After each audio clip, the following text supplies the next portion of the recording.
여러분 안녕하십니까. 경제현장 오늘 시작합니다. 세계 최대 이동통신 전시회 모바일 월드 콩그레스 MWC 2024가 스페인 바르셀로나에서 막이 올랐습니다. 인공지능 AI를 최대 화두로 모바일 관련 최첨단 기술이 총출동했는데요. 개막 첫날부터 삼성전자가 공개한 첫 스마트 반지 갤럭시 링이 뜨거운 관심을 끌었죠. 교통체증이 심할 때 버튼을 누르면 자동차가 떠올라 탁 트인 하늘길을 나르는 플라잉 카도 세계 최초로 선보였습니다. MWC의 총출동에 AI, 6G로 활로를 찾는 이동통신 3사 CEO와 스마트폰에 불고 있는 AI 바람까지 MWC 2024에 대한 모든 것 오늘 집중 진단에 자세히 짚어보겠습니다. 유튜브 실시간 댓글 의견 주시면 토론에 반영합니다. 경제현장 오늘입니다.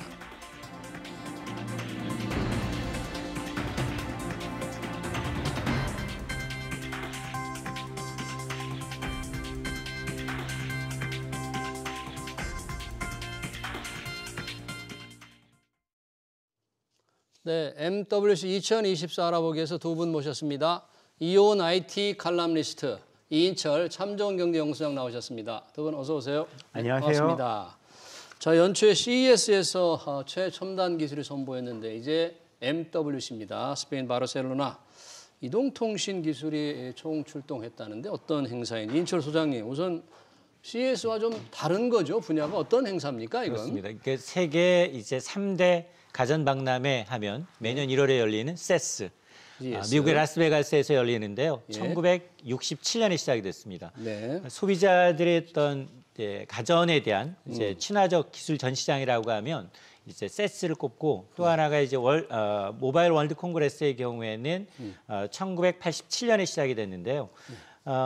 특히 이제 일반 관람객보다는 오히려 비즈니스, 상업적인 측면에서 구매력이 있는 실질 바이어들의 무역 교류의 장이고요.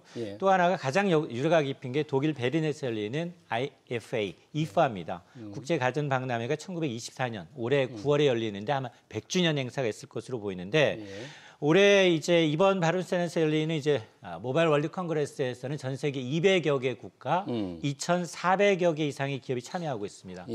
아마 9만 5천여 명, 거의 10만 명에 가까운 관람객이 찾을 것으로 보여서 팬데믹 이전에 위상을 되찾을 것으로 보이고요.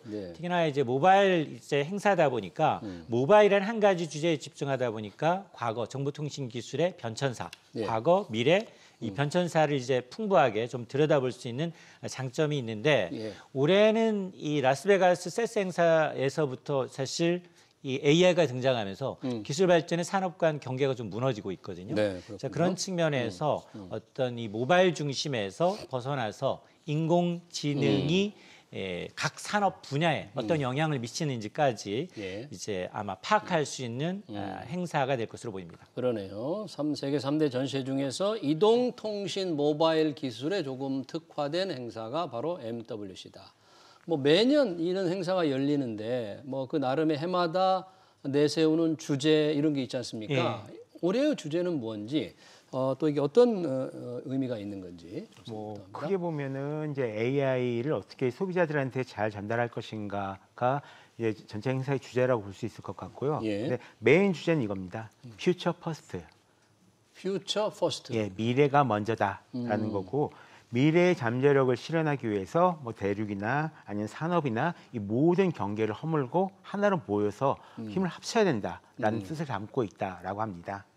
이것뿐만 아니라 지금 MWC 2024는 이제 여기에 6대 키워드를 이제 추가로 제시를 하고 있는데요. 6개의 키워드 어떤 건가요? 첫 번째가 이제 5G를 넘어서 이 5G를 기술을 이용해서 응용할 수 있는 분야를 확장하자. 라는 게 하나가 있고요. 다른 하나는 모든 것의 연결이라는 건데, 이제 뭐 사물 인터넷처럼 모든 것을 이제 네트워크 기술을 이용해서 연결시킬 방법을 연구하자라고 생각하시면 될 것 같고, 그다음에 AI 인간화라는 주제가 있는데, 이거는 잘 아시는 생성 AI를 어떻게 잘 쓸 것인가, 생성형 AI를 그 논의라고 보시면 되고요. 그다음에 제조업 디지털 혁신이 있습니다. 이건 말 그대로 이제 제조업을 이제 디지털 트윈을 만들어가지고 좀 더 이 생산성을 혁신시키는 방안을 논의해보자라는 거고요. 그다음에 게임 체인저라고 있는데 이쪽은 이제 메타버스라던가 여러 가지 다른 혁신적인 기술에 대해서 이야기를 한 장이고 마지막에 이제 우리의 디지털 DNA 키워드를 제시했는데 이거는 우리 안에 있던 어떤 그 착한 모습이라고 해야 될까요? 네. 디지털 본성을 다시 한번 찾아보자라는 이 6가지 주제라고 할 수 있을 것 같습니다. 6가지 테마 중에서도 지금 AI의 인간화 이런 데에 대한 관심이 상당히 좀 높겠네요. 이번에 지금 사실 이번에 국내 기업들이 신경 쓰는 분야도 대부분 다 이 AI의 인간화 쪽에 있고요. 아마 관심도 이쪽으로 가장 많이 쏠릴 거라고 생각합니다. 네. 실제로 이번에 바로 어제 기조연설을 했던 사람들 중에 한 명이 구글 그 딥마인드의 CEO인 네. 그 데미스 허사비스가 이제 기조연설을 했거든요. 예. 그러면서 좀 많은 관심을 받았던 것도 있고 네. 또 다른 한편으로는 올해가 이제 스타트업 지원 프로그램 4YFN이라고 있습니다.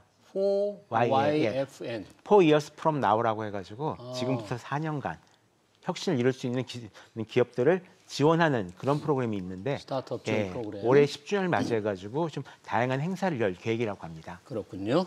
우리 한국 기업들 대거 참여했다는데 뭐 큰 기업들 다 이동통신사들 다 갔죠? 어떤 기업들이 갔습니까? 일단 뭐 삼성전자를 비롯해서 SKT, KT, U+와 같은 통신 3사 그리고 이제 이 스타트업 기업들 그리고 세스에서 혁신상을 받았던 이제 중소 관련 기업들도 대거 참여를 해서 한국 기업이 약 170여 개사가 참여를 했습니다. 이는 지난해와 비교하면 기관은 한 2배 이상 그리고 기업은 50% 이상 더 늘어난 규모고요. 그러다 보니까 역대 최대 규모의 통합 한국관을 구축을 했고 올해 이제 이번 행사의 키워드가 이제 인공지능이기 때문에 뭐 증강현실이라든가 딥러닝 그리고 컴퓨터 관련 중소기업들, 스타트업 기업들인데 특히나 이제 인공지능 카드 제조사인 모빌리티 또 대화형 이제 AI 영상 합성 솔루션을 제공하고 있는 딥레인 AI 등이 이제 혁신 기업들의 성과가 좀 기대가 되고 있고요. 그리고 지난 1월에 세스에 참가해서 혁신상을 수상했던 레벨업이라든가 가우디오 랩과 같은 이 인공지능 관련 기업들도 이번 전시회에서 참가를 해서 좋은 성과를 기대를 하고 있습니다. 우리 기업들 최첨단 기술을 선보이는데 어떤 제품, 어떤 기술이 나왔는지 좀 빨리 가보고 싶은데 뭐 최대 관심을 끄는 게 삼성전자가 공개한 갤럭시 링, 스마트 링. 지난번 CES에서 영상으로 보여줬잖아요. 그렇죠. 티저 영상을 보여줬는데 느낌으로 보여줬죠. 이제 실물이 나왔습니다. 이게 어떤 겁니까? 반지입니다. 반지. 말 그대로 이제 웨어러블 헬스 반지라고 이제 생각해 주시면 되고요. 반지처럼 생겼는데 이것을 뽑아서 안에 보면은 센서가 한 2개 정도가 붙어 있습니다. 센서가. 이걸 이용해 가지고 내가 잠을 잘 잤는지 안 잤는지 또는 지금 이 혈압은 어느 정도가 되는지 그리고 이 혈중 산소 포화도 이런 것들은 어떻게 되는지 이런 것들을 실시간으로 체크를 해서 이제 자료를 기록을 해줄 수 있는 그런 기기입니다. 그러니까 웨어러블 제품 반지 끼고 있으면 뭐 심박수라든지 혈압이라든지 뭐 혈당 체크도 될 수 있을려나 모르겠습니다만. 혈당 체크는 지금 노력은 하고 있는데 FDA에서 공식적으로 이 웨어러블 기기로 혈당 체크할 수 있는 기기는 없으니까 믿지 말라라고 얘기를 했었으니까요. 그래요? 기술이 발전하면 좀 될 수 있지 않을까 생각되는데 이 반지 지금 삼성전자만 지금 개발하는 건 아닐 텐데 이게 좀 다른 회사들과 비교한다면 개발 중인 회사들 비교는 어떨까요? 이 제품이 이미 이제 상용화된 업체들이 좀 있습니다. 처음으로 이제 상용화에 성공해서 지금 이 시장을 스마트 반지 시장을 선도하고 있는 게 핀란드계 업체예요. 핀란드계 업체 오라 링이라는 이제 링인데요. 근데 아마 이제 화면으로 이제 이 지금 갤럭시 링을 보시게 되면 반지 같아요. 겉모습은. 그냥 반지 같다. 그리고 안에 약간의 센서가 들어있지만 저거는 그냥 글자 정도겠지라고 생각해서 잘 안 보입니다. 그리고 지금 이게 공식 출시 전이기 때문에 보안상 아크릴판, 투명판 안에 전시에서 구경만 가능하고요. 직접 체험이 불가능합니다. 근데 이제 반지하고 그러면 스마트워치하고 차이가 뭐냐? 그 스마트워치도 이 헬스케어 제품으로서 모든 걸 챌 수도 있잖아요. 공통점은 오래 끼고 있으면 이제 그런 이제 자신의 건강 상태에 대한 축적된 데이터를 활용 가능하다라는 공통점이 있지만, 근데 이게 스마트워치의 경우는 꼈다 폈다 충전했다 불편해요. 그런데 이제 링의 경우에는 24시간 끼고 있으면 낀다 안 낀 듯 빼도 되지만 거의 안 깨고 그냥 잠을 자게 되면 사용자의 건강 상태, 바이오 리듬을 다 케어할 수 있기 때문에 좋고, 또 하나가 뭐냐? 이 링을 통해서 스마트폰 안의 일부 기능을 링에서 재현한다는 겁니다. 스마트폰 안에 일부 기능을? 맞습니다. 링을 통해서 이제 가전제품, 집안에 있는 가전제품을 컨트롤하거나 오. 또 그리고 이제 뭐 스마트폰 없이도 링을 갖다 대서 간편 결제를 하거나 결제까지. 그러니까 그런 것까지 스마트폰. 이제 나오고 있는데 확인은 안 된 아, 겁니다. 아직. 그렇게까지 이제 구성을 하고 있을 것이다. 맞습니다. 그래서 기존에 나왔던 이제 경쟁 업체가 있기 때문에 지금 삼성전자가 굉장히 스마트 링에 관심을 기울였던 건 디자인이에요. 네. 디자인 보시면 그냥 금반지나 은반지 같아요. 그래서 이걸 이제 연내 출시한다는 계획이 있긴 하지만 아직까지 이제 구체적인 출시 뭐 스펙이나 가격 이런 건 이제 밝혀지지 않았지만 업계에서는 지금 한 40만 원대 지금 보니까 블랙, 골드, 실버 세 가지 이제 색상의 9가지 사이즈를 내놨는데 블랙, 골드, 실버, 뭐 골드로 해도 그렇게 가격이 그 정도일까요? 재질이 아직 밝혀지지 않았기 밝혀지지 때문에 않아서? 재질이 만약 저는 이게 40만 원대라고 하자면 제가 만약 금소재를 이용했다 그러면 뭐 한 10배로 뛴다고 하더라도 건강에 관심 있는 노인분들은 하지 않을까. 저는 살 것 같아요. 그래요? 스마트워치는 사지 않겠지만 불편하니까. 저는 스마트워치가 있는데 링을 또 왜 만들까는 조금 궁금증은 드는데 지금 이 애플도 이 스마트 링에 관한 많은 특허를 내고 뭔가 제품을 만든다고 하는데 어떤 진전은 좀 없는 것 같아요. 삼성전자가 좀 앞서가는 겁니까? 일단 애플 같은 경우는 이 스마트 링에 대한 의지가 별로 있지는 않습니다. 실제로 의지가 없어요? 특허는 여러 가지로 지금 내놨는데요. 애플이 가지고 있는 특허는 대부분이 이 반지를 이용해서 어떻게 조작을 할 것인가 또는 이 비전 프로 같은 제품을 쓰고 어떻게 하면 잘 이 컨트롤을 할 수 있을 것인가 이쪽에 좀 더 관심이 많이 쏠려 있는 이런 상태고요. 예. 이걸 이용해 가지고 애플워치를 대신할 만한 이유가 전혀 없습니다. 애플의 입장에서 애플워치를 대신할 만한 이유가 없다고 애플은 그냥 생각한다. 애플워치를 하나도 파는 게 훨씬 더 이득이지 이거를 굳이 어떤 링 같은 것에 기능을 넣어가지고 그 오히려 그 애플워치와 서로 이제 카니발레이션이 일어날 수 있는 서로 이런, 애플워치와 경쟁이 돼서 서로 그럴 이유는 전혀 없는 거죠. 그렇게 하지 않기 때문에 지금 적극성이 없다. 그리고 무엇보다도 시장성이나 이런 부분들이 그 검증 안 된 부분들이 존재를 합니다. 예전에도 이 스마트링이 있었는데 많이 안 팔렸던 이유 중에 하나가 디스플레이가 없다라는 점이었거든요. 디스플레이. 예, 사실상 기능은 이제 스마트 밴드랑 거의 비슷한데 스마트 밴드가 이제 1년에 몇억 대씩 팔릴 때 스마트 링은 사실 몇십만 대도 안 팔려요. 예. 이게 최소한 시간이라도 알아볼 수 있는 기계랑 그냥 끼고 까먹고 있는 기계의 차이가 아닌가라고 생각을 하고 있습니다. 스마트워치에 비하면 스마트링이 갤럭시링은 잠을 잘 때도 뭔가 이 건강 체크를 다 할 수 있다. 이런 유리한 장점이 있고 한번 충전해서 뭐 며칠간 쓸 수 있다. 이런 장점들이 좀 있겠죠. 맞습니다. 그게 만일 이게 좀 더 업그레이드돼서 웨어러블 기기가 전부 다 융합되잖아요. 하나로. 그래서 내가 만일 대부분 1인 가구가 많은데 노인분들이 갑자기 잡다가 심정지가 왔다라고 하면 바로 그걸 통해서 이제 응급 이제 진료센터에다 연락이 가능하다든가 이런 기능을 넣는다면 아마 저는 나이 드신 분들이 청년들은 활동성이 높은 사람들은 스마트워치를 선호하겠지만 오히려 연장자거나 나홀로 있거나 걱정된다면 부모님한테 선물은 스마트워치보다는 스마트링을 할 것 같거든요. 전 가격이 비싸더라도 전 살 것 같아요. 그래요. 또 궁금한 게 우리가 반지를 살 때는 손가락이 꽉 맞아야 되거든요. 근데 이렇게 대형 제품을 나올 때 손가락에 안 맞는 경우가 많을 텐데 그건 어떡하죠? 그러니까 이제 그런 것까지 이제 좀 더 구체적으로 상용화가 됐을 경우에 왜냐하면 동양인하고 서양인하고 사실 사이즈가 다 다르잖아요.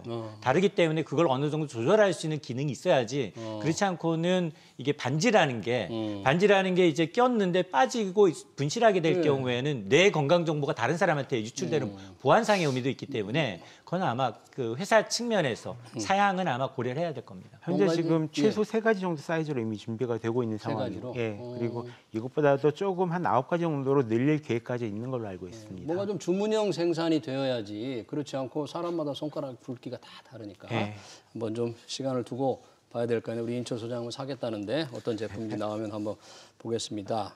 갤럭시링 외에도 어제 첫날 우리 좀 관심을 끌었던 새로운 제품, 새로운 기술이 있었을 텐데 이원 칼럼니스트가 보기에는 어떤 게 좀 주목을 끌었어요? 일단 어제 가장 많은 관심을 받았던 제품은 역시 이제 레노버에서 나왔던 이 투명 디스플레이를 가진 노트북 컴퓨터입니다. 노트북인데 디스플레이가 완전 투명이요. 지난번 CES에서는 TV 이 모니터가 디스플레이가 있었는데 그것처럼 이제 마이크로 그 LED를 이용해 가지고 투명 디스플레이를 장착한 노트북을 만들었습니다. 나오네요. 화면에. 그래서 사실 저 뒤로 손을 딱 집어 넣으면은 그 손이 보이는 사람이 다 보입니다. 다 보이는 문제는 굉장히 예뻐 보이긴 하는데 과연 저것을 어느 용도로 쓸 것인가. 왜 꼭 투명하게 만들어요? 그렇게? 그러니까 거기에 대해서 다들 궁금해하더라고요. 그래서 지금부터 이제 어떻게 써야 될지 용도를 좀 찾아야 될 것 같긴 한데요. 예. 근데 만약에 앞에 사람이랑 얘기를 할 때 예. 내가 이쪽에서 그림을 그리면 이쪽 사람이 바로 볼 수 있다거나 하는 뭐 이런 느낌이 될 수도 있고요. 네.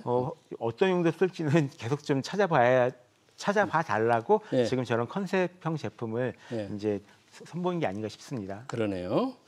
또 하나 우리 기업 이 통사 중에서 KT 이가 국내 도심 항공교통 미래 신기술인데 UAM 이런 시스템을 좀 대중화하기 위해서 새로운 기술을 선보였다는데 이 KT의 UAM 시스템은 이건 뭡니까? 그렇습니다. 지금 KT가 이제 국내 도심항공 이제 교통 대중화를 앞당긴 게 이제 신기술을 선보였다라고 해서 화제인데요. 소위 이제 하늘을 나는 택시라고 생각을 하시면 되겠습니다. 이 도심 교통체증을 이제 해결할 미래의 교통수단으로 각광을 받고 있고 이게 대부분 이제 이 화석 연료가 아닌 전기차로 가다 보니까 환경적인 측면에서 굉장히 특히 수도권 인구 밀도가 좀 밀집된 지역에서의 이동성이 높다, 사업성이 높다라는 평가를 받고 있습니다. 근데 가장 중요한 건 상업화하기 위해서는 안전성이 좀 답보가 돼야 되거든요. 그러겠네요. 그래서 지금 KT는 이 안전한 운항을 위해서 차별화된 교통관리 시스템, 투웨이 시스템과 항공망 관련 기술을 개발했다라는 건데요. 여기 교통의 이 디지털 트윈을 접목해서 이 트윈 기술을 활용하게 되면 이제 실시간으로 노선별 최적화된 하늘길 경로를 제시하고요. 더불어 이제 비행 승인 단계에서부터 각종 운행사가 실시간으로 제시된 비행 계획을 시뮬레이션을 통해서 분석을 한다고 합니다. 예. 그 상공의 어떤 혼잡도라든가 교통 상태, 기체 상태 이런 걸 파악해서 충돌과 같은 위험한 상황이 예측이 되면 비행 스케줄을 조정해서 사고 발생 위험을 낮추는 기능까지 들어갔다고 하고 예. 또 만에 하나 이제 비행 중에 응급 사태가 발생을 했다, 돌풍이 왔다, 새와의 충돌이 있다, 여러 가지 이제 상황이 발생했을 경우 119와 같은 응급 관리 이제 체계 신속하게 이제 상황을 이제 알릴 수 있는 이 대비가 돼 있다라는 게 이제 KT의 설명입니다. 네, 이런 것들이 시스템 UAM 도심 항공교통 시스템이 제대로 상업화돼서 활용하는 데는 좀 많은 시간이 좀 필요하겠네요. 아직도. 그죠? 상용화까지는 이제 시간이 필요한데 지금 사실은 시범 운영을 하고 있어요. 시범 운영을 하고 예, 있어요. 왜냐하면 이게 사실 그 당장 이제 파리 올림픽이 앞서 있는데 파리 올림픽에서는 이 도심항공 교통을 본격 활용할 예정입니다. 아, 그렇습니까? 여기에는 파리 공항과 시내 총 5곳에다가 이제 승강장 건설하고서 이제 시범 운영을 할 계획인데요. 요금까지 책정이 돼 있어요. 그래요? 110유로 정도. 그래서 에어 택시 형태이고 이제 2인승이 운영될 예정이고 모델을 한 번 충전하면 최대 110km 속력으로 35km 거리 비행이 가능하다고 합니다. 네. 최종 형식 이제 승인이 나고 나면 계획대로 진행이 되면 아마 파리 올림픽이 첫 상업 운행 기록을 쓰게 되는데 사실 우리나라도 계획은 내년이에요. 계획이 내년으로 잡혀 있어요. 예. 그렇게 과연 이게 현실화 왜냐면 될지를 좀 지켜봐야 되겠습니다. 관련해서 지금 KT의 도심 항공교통 시스템을 얘기했는데 미국의 스타트업입니까? 예. 알레프 에어로노틱스 세계 최초의 플라잉카 달리다가 버튼 누르면 하늘로 올라서 날아가는 이걸 지금 시제품을 선보였다는데 이건 뭔가요? 예, 실제로는 정확하게 말씀드리면은 이렇게 세계 최초의 플라잉카는 아니고요. 아니에요? 의외로 세계 최초의 플라잉카는 벌써 한 80년 전에 이미 한번 나왔었습니다. 80년 전에? 예, 그건 무슨 그러니까 달리기가 쭉 이제 자동차가 달리다가 날개가 펼쳐지면서 비행기가 되는 이런 형태의 제품들은 미국 쪽에서는 한 49년 아니면 그 이전에 이미 만들어져서 공개가 된 적이 있었고요. 영화에 나온 거 아니에요? 영화에도 실제로? 가끔씩 나오긴 하고 근데 그게 다 그 원조급입니다. 네. 예. 근데 이거 같은 경우는 세계 최초의 전기 플라잉카라는 게 있고요. 그다음에 두 번째 같은 경우는 그 자동차 형태를 가진 플라잉카라는 점이 있습니다. 헬리콥터 같은 게 아니라 자동차처럼. 다른 플라잉카들은 다 날개가 있거든요. 그러니까 달리다가 날개를 펴가지고 날아가는 건데 얘는 이 자동차 형식 그대로 이제 영화에 도는 것처럼 그대로 떠서 공중을 이제 지나갈 수 있는 이런 거고 여기서 이제 세계 최초다라고 하는 가장 큰 이유가 실제로 이런 형태의 자동차 중에서 비행 허가를 받은 최초의 비행 허가를 받았다. 예, 미 연방 항공청에서 이제 날아다녀도 좋다라는 이제 허가를 받은 최초의 이제 플라잉카다라고 보시면 될 것 같고. 그러면 달리다가 이제 차가 막혔다. 그럼 그냥 하늘 올라가는 거죠. 버튼 누르면 그냥 그대로 올라가는 거예요? 예. 야. 실제로 이제 그런데 아쉽게도 이 차가 주행 허가는 안 받았습니다.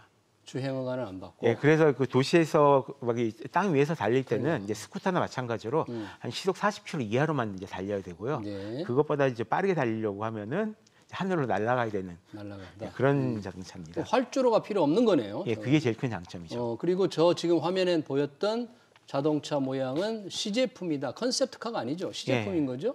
실제로 이제 내년 2025년 말에 지금 생산 예정이 하고 있고 2025년 예, 말에 실제로 저 모습 그대로 해서 이제 생산이 진행될 예정이다라고는 하고 있는데 나와봐야 알죠. 이게 저희들이 생각하는 것과는 너무나도 이제 새로운 개념을 가진 그런 자동차이기 때문에 정말로 나와주면 그때서부터는 그 세계 항공 그 자동차 업계를 굉장히 많이 뒤집어 놓을 수 있는 그런 제품이라고 볼 수 있습니다. 우리나라 자동차 회사들이나 통신사들은 저런 자동차 형태의 나르는 차를 개발을 하지 않습니까? 전 세계에서도 없습니다. 그런 게. 예. 근데 이거는 비밀이지만 예.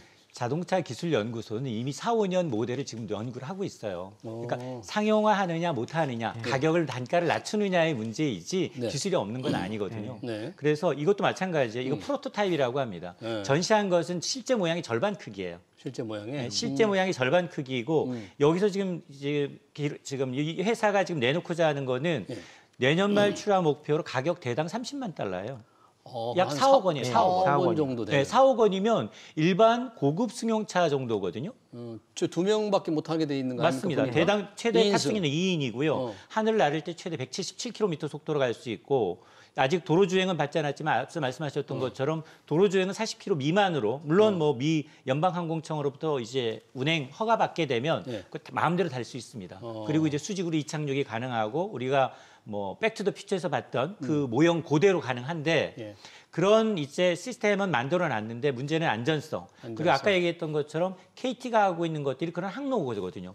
충돌할 경우 어떻게 해야 되는지 주차와 이제 이 할 수 있는 공간 그리고 이제 운항 경로 그리고 이제 이 기상 상태, 안전사고 났을 경우 벽구는 어떻게 되는지 이런 게 좀 풀어야 될 과제거든요. 그러니까 기술이 먼저 발전되고도 상용화되지 못하는 이유가 있어요.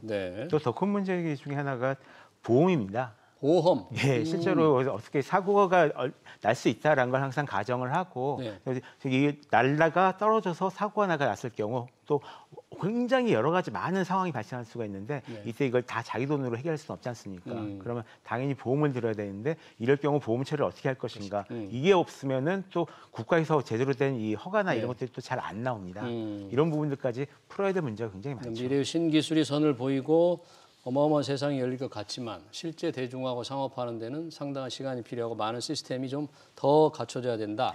그런 얘기네요.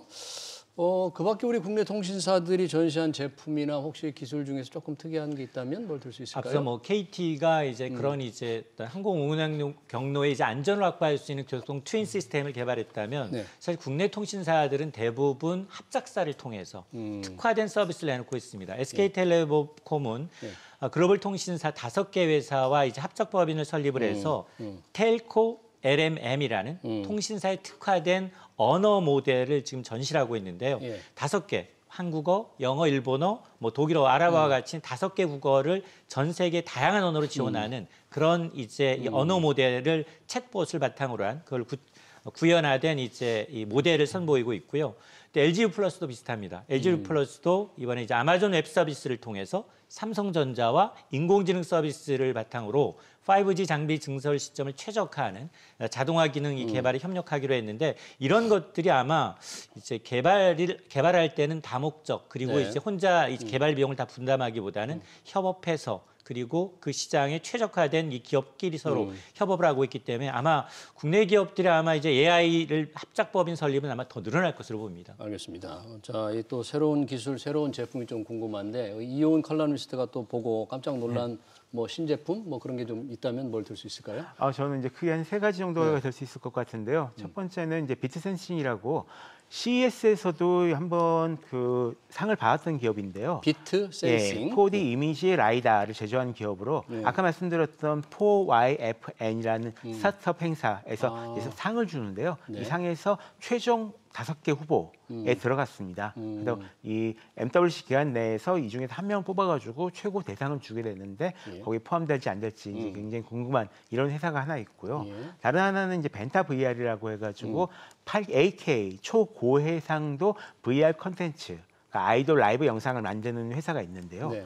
지금 그 비전 프로를 비롯해가지고 여러 가지 VR 헤드셋이 나오고 있는데 쓸만한 컨텐츠가 굉장히 부족한 상황입니다. 네. 근데 얼마 전에 써봤는데 정말 놀랍더라고요. 그래요? 이 정도면 눈앞에 정말 사람들이 춤을 추고 있다라는 느낌을 확 받을 정도의 컨텐츠를 제공하는 회사여가지고 앞으로 지금 얼마나 더 많은 컨텐츠를 만들 수 있을지 기대하고 있는 상황이고 예. 다른 하나는 그 도이치텔레콤에서 발표한 앱 없는 AI 스마트폰이 있습니다. 앱이 없는 AI 스마트폰. 예, 전에 CES에서 많은 인기를 끌었던 레빗의 레빗 R1 같은 제품처럼 예를 들어서 스마트폰에다가 대고 뭐 자동차 좀 불러줘 그러면 알아서 스마트폰이요. 앱을 열고 거기다가 스스로 입력을 해가지고 자동차를 호출을 해주는 거죠. 그러니까 지금까지 사람이 스마트폰을 이용해서 해왔던 행동을 스마트폰 안에 들어간 인공지능이 대신 카피를 해가지고 대신 일을 처리해준다라고 생각하시면 되는데 실제로 이런 앱 없는 스마트폰을 곧 공개를 하겠다라고 도이치텔레콤에서 이야기를 했습니다. 이 웨어러블 스마트폰도 선을 보였다는데 예. 이건 뭔가요? 웨어러블 스마트폰이라는 건? 이번에 진짜로 큰 인기를 끌었던 제품 중에 하나가 모토로라에서 선보인 완전히 롤러블, 폴더블, 그러니까 완전히 이렇게 휘어지는 스마트폰이 전시가 됐었습니다. 그래서 실제로 이제 스마트폰을 가지고 다니다가 필요하면 팔에 딱 붙이면은 딱 손목시계처럼 찰 수가 있고요. 필요할 땐 딱 펴가지고 볼 수가 있고 다시 뭐 어딘가 세워두고 싶을 때는 약간 접어가지고 세워둘 수도 있고 아니면 완전히 접히고 자유자재로 움직이는 이런 스마트폰인데 아직까지는 컨셉 형태로 좀 제시가 된 제품이고 컨셉 제품이기 때문에 그리고 아직 이 제품이 가지고 있는 여러 가지 문제들을 개선 중인 그런 상황이다라고 합니다. 근데 개인적으로 굉장히 좋게 봤습니다. 롤러블 기술을 하여튼 뭐 뽐낸 거네요. 예. 실제 제품으로 나올지 안 나올지는 컨셉 제품이기 때문에 아직 확인할 수는 없네요. 근데 5년 안에 나올 가능성이 있지 않을까 싶습니다. 5년 안에. 예. 근데 지금 모토로라 네. 하면 미국 기업인데 예. 사실 중국 기업한테 넘어갔어요. 레노버 산하입니다. 지금 말씀하시니까 이번 MWC에서 뭐 중국 기업들 지난 CES와 달리 대거 선보였다는데 맞습니다. 중국 기업들이 내놓은 제품이나 중국 기업들 얼마나 많이 왔습니까 이번에? 아마 전 세계적으로 한 2,400여 개 기업 가운데 주체국인 뭐 스페인이 뭐 700개 가까운 기업으로 가장 많고요. 두 번째가 미국, 영국에 이어서 중국은 한 288개, 한 300곳 가까운 기업이 참여를 하고 있는데 어쨌든 뭐 미중이 이제 이 패권 전쟁을 벌이고 있기 때문에 중국은 유럽 시장을 공략하지 않을 수 없습니다. 그래서 지금 뭐 샤오미부터 시작을 해서 예. 이 자사가 개발해 놓은 이제 스마트폰 최신형부터 시작을 해서 여기는 샤오미는 이번에 전기차까지 전기차. 전기차까지 전시를 하고 있고요. 앞서 이제 레노버 산하의 모토로라가 팔에 돌돌 많은 운동 시 필요한 이제 스마트폰 시제품을 내놨고 이외에도 아마 이 라스베가스 가전 박람회에서 우리 현대가 아마 선보였던 이제 움직이는 로봇개, AI 개를 여기 똑같이 중국의 테크노 업체가 AI 기반 음성 인식할 수 있는 알고리즘을 탑재한 로봇개를 전시해서 또 화제를 모으고 있고요. 예. 또 하나는 이제 이 화면 AI 폰을 출시하는데 화면을 이제 이 손짓이나 시선만으로도 이제 처리할 수 있는 그런 이제 제품을 이제 출시하면서 중국 기업들이 아마 공세에도 만만치가 않습니다. 네, 중국 회사들이 샤오미가 전기차까지. 그 전기차 조금 고급 전기차인가요? 전기차 시리즈 예. SU7이라는 이제 모델인데요. 아마 이제 굉장히 샤오미가 이제 독일의 각각의 이제 명품 업체들과 협업을 통해서 이 옛날에는 이제 중국의 어떤 대륙의 실수라는 이제 그 이 오명을 씻기 위해서 굉장히 고급화에 지금 심혈을 기울이고 있거든요. 특히 지난해 자체 개발해서 내놨던 스마트폰 메이트 6의 경우에는 야 이게 중국 자체적으로 발명한 이제 이 반도체를 칩을 탑재했다라고 해서 미국이 바짝 긴장했었는데 아마 이제 그런 것들 미국의 제재를 뚫을 수 있는 그런 신기술을 개발을 할 것으로 예상이 되고 있습니다. 네, 잘 들었습니다. 스페인 바르셀로나에서 열리고 있는 모바일 월드 콩그레스 MWC 2024에 대한 얘기 잘 들었습니다. 지금까지 이온 IT 칼럼니스트 이인철 참 좋은 경제연구소장이었습니다. 너무 고맙습니다.